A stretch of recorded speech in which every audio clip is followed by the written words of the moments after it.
Iyon and start recording. Part 2 tayo kasi hindi ko nasabi kanina yung tungkol sa yung sinasabi niya tungkol sa rebellion ni Caillou. So, ito yun. Pakinggan natin Pakinggan natin kung bakit. Okay, tuloy. Ako na. Tapos na ako, nagpresidente na ako. Hindi ko na gustong tumakbo, but if I have to, if the situation calls for it, if the country needs him, tatakbo siya. So tumindig ang ating Pangulo ngayon because the situation already calls for it. Nanawagan siya sa AFP at sa PNP.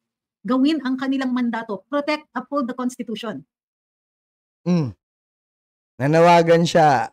Protect, uphold the Constitution. Sinabi bang mag-alsa kayo? Sinabi bang magrebelde tayo? Sinabi bang mag-ano tayo? Gampanan nyo. Kasi ang AFP, ang PNP, pag may nakikita ng mali yan, dito sa namumuno sa kanila, sa chief executive nila, pwede naman nilang gawin yung dapat nilang gawin eh. 'Di ba? Yung mandato na binigay sa kanila, pwede nilang gawin. Yun yung sinasabi ni Duterte. Hindi po pinananawagan na pumunta kayo dito at mag people power na agad tayo. Wala naman sinabing ganon. Hindi nyo lang naiintindihan. Okay, tuloy. Pangulo ngayon because the situation already calls for it. Nanawagan siya sa AFP at sa PNP. Gawin ang kanilang mandato. Protect, uphold the Constitution. Yun. Protect the people. Protect Ito the na people. po yung sinasabi natin. Matagal na. Mandato ng ating armed forces is to protect the people. Yes. Sila ang magde-decide kung ito na ang panahon. Oh. Sino magde-decide? Sila. Yung AFP, yung PNP. Sila magde-decide. Ha? Sila iba kasi interpretasyon niya pag sinabing ganun, mag-aarma na tayo, mag-aarmas na tayo, tapos ano na.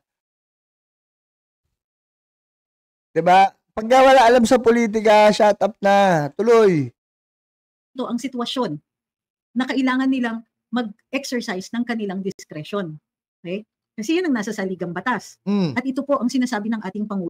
Yun ang nasa saligang batas. O, sumuway ba? May sinuway ba? Wala. Nag-remind lang. Oo naman,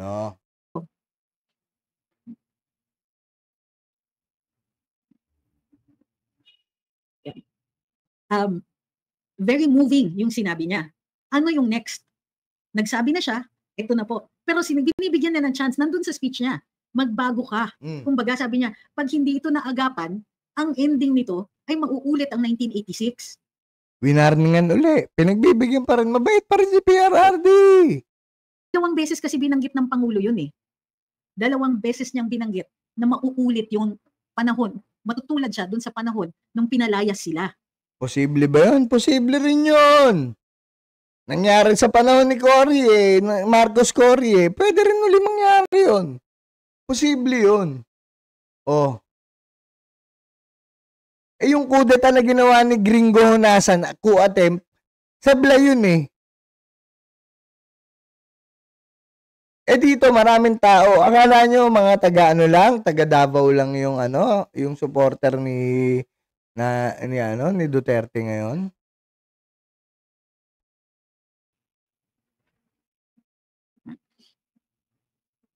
Papagalitan mo ako, may nagsasabi kasi dito, ilang beses ko sinabi sa'yo, nasa AFP at PNP. Darling, hindi ikaw ang magsasabi nun. Sila po. At yan din ang sinasabi ng ating Pangulo. Sabi niya, I am calling on them. Bakit kailangan siya yung mag-call on them?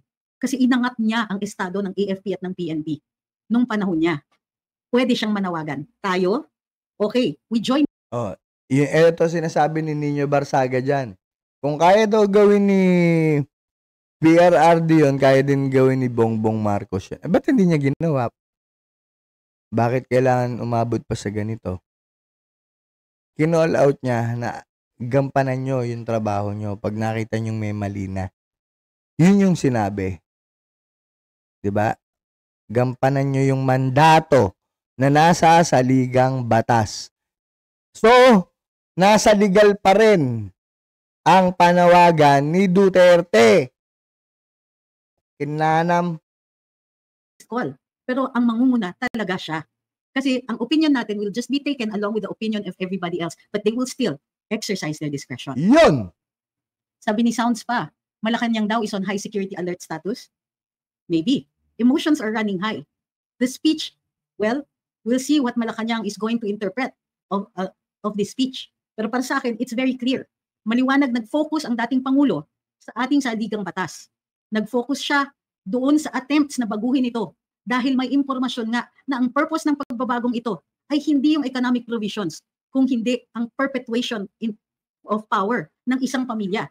At base dun sa text message nga, dun sa mensahe, hindi lang po basta another term. Kung hindi 10 additional na taon para sa Pangulo. Hanggang anak at apo na ni Marcos yun, ha? Ha? Ganong kasakam yun. Tuloy. At dangerous din sa ating demokrasya kasi mawawala ang direct voting natin sa ating liderato. Kung ang parliamentary ay isulong nila, mapapagkatiwalaan pa natin itong mga ito na protektahan ang interes natin. Tandaan, ito ang Kongreso na nagpakulong sa 2 taong namamahayag lang. Ito ang Kongreso na nagpakita ng opresyon sa mga ordinaryong mga mamamayan na nagsasalita lamang, na critical sa administrasyon. Ito ang Kongreso na nag-threaten at nanakot, hindi lang ng SMNI, kundi lahat ng media. Ayun. So kung ako babalikan, halimbawa babalikan ako ni Caillou, bakit niya pinayagan na tumakbo? Nag-warning na si Digong. Nagwa-warning uli si Digong ngayon. Okay? Niligawan sila ng kabilang kampo. Sa tingin mo, kampo ni Digong ang lalapit kay Marcos? Ang humata kay Marcos nung manalo siya, Duterte. Tapos anong ginante? Eto. Tama ba to? Dahil sa kasakayman, sa kapangyarihan, eto. 'Di ba? Kaya nung mga unang taon ni PBBM, 'di ba sabi ko nga may source ako. Nakita niya kaagad weak leader din. Boss niya yun, ha? Boss niya yun. Pero nakita niya weak leader. Ibang klase si Duterte magtrabaho. Pag sinabi, maganda yan, go. Pirma na yan. Ngayon, wala. Napapaligiran si PBBM ng ng sakim. Okay? So, yun lang. Pinarinig ko lang sa inyo pagdating sa rebellion. Ito yung nakalimutan ko dun sa unang content, Kamatis. Ay, Caillou. So, ito, sana napakinggan mo. Sana naintindihan mo yung sinabi ni Attorney Trixie tungkol dun sa pagtawag at sa pag-call out dun sa mga sundalo. Okay? So, yun lang. Ito din, Nino Barsaga. 'Di ba? Yun yung pag-call out. Tandaan mo, kung kaya ni Duterte pala, di dapat, putang ina, ginawa niya. Ganun lang kasimple yun. So, yun lang mga kalapid. Maraming salamat and stop recording.